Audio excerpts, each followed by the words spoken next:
middle-class workers like Ranjit. Every train arrival brought new families competing for the same scarce, expensive resources, making the search for a home a desperate race against a shallow bank account and the reality of a government-mandated transfer.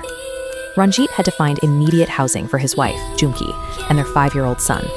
With no time and a limited budget, he relied on an old friend named Mohan to navigate the brutal rental market and find a viable shortcut. That shortcut led them to Ambivali, a noisy, underdeveloped outer suburb. They settled for a dusty apartment sitting right next to an active construction site, trading a quiet neighborhood for a rent price that actually fit their government salary. Financial desperation has a way of silencing a person's instincts. When a flat is this cheap, the red flags of a noisy construction site and a neglected interior feel like small prices to pay for a roof over your head. The family began a deep clean of the apartment as soon as they moved in. While scrubbing the inner hallways, they discovered a heavy, rusted iron door that was jammed shut, an entrance they had completely overlooked during their initial tour of the property. Once they forced the heavy iron door open, a massive, charcoal black demonic figure loomed over them from the main wall. It wasn't a child's doodle. The drawing was sinister, detailed, and covered nearly every square inch of the concrete surface. They immediately tried to scrub the cursed wall clean with wet cloths. The dark charcoal began to smear and fade, but as the drawing blurred, the small room was suddenly filled with a suffocating, iron-like stench of rotting flesh. The mind's first defense against the inexplicable is a search for mundane logic. They told themselves the smell was just old garbage or dead rats in the vents, finished wiping the wall, and shut the iron door. The logic failed almost instantly. When they checked the room again, the demonic drawing had re-emerged, darker and more defined than before. Beside it, on the floor, sat a fresh, unidentifiable chunk of decaying meat that hadn't been there minutes earlier. Recognizing the escalation, the family turned to a traditional Hindu Havan ritual. They hoped the sacred fire and purification rites would cleanse the home's energy and drive out whatever was manifesting in the back room. They used dry wood and heavy ghee, but the fire refused to catch. Against every law of physics, the matches and camphor would flicker for a second and then die out, as if something in the air was actively smothering the heat. When they tried to recite their daily prayers, Ranjit and Jumki suffered a total mental block. They stood in silence, unable to recall even the simplest verses of the mantras they had recited since childhood. The entity had moved past visual tricks and physical smells. By disabling their rituals and blocking their ability to pray, it had successfully dismantled the family's spiritual and psychological defenses. The following afternoon, Junkie witnessed a mongoose and a snake locked in a violent, bloody fight in her kitchen.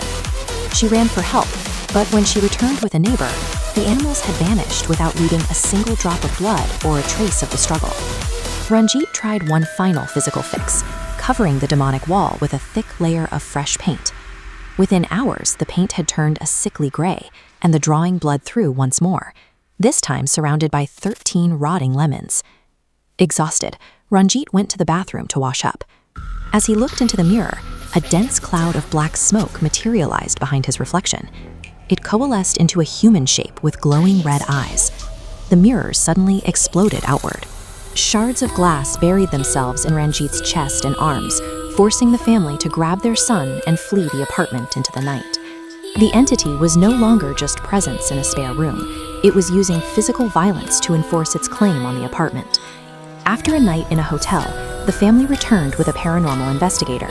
They needed to understand why the flat was reacting so violently to their presence. The apartment looked deceptively normal in the morning light, but the investigator's equipment reacted immediately to the rusted door room. He walked past the living areas and pointed directly at the wall where the drawing kept re-emerging. Mohan cornered the landlord in the hallway, threatening to bring the police to the building if he didn't explain what was structurally hidden inside that specific bedroom wall.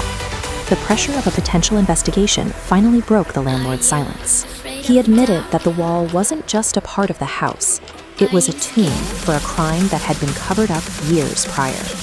The previous tenant, a man destroyed by business failures, had turned to a gory black magic in a desperate attempt to reclaim his wealth. He was told that creating a demonic anchor in his home would bring him the riches he craved. The man's greed grew as his wealth returned. When he asked to become even richer overnight, the dark magic demanded the ultimate price, the sacrifice of his most beloved possessions.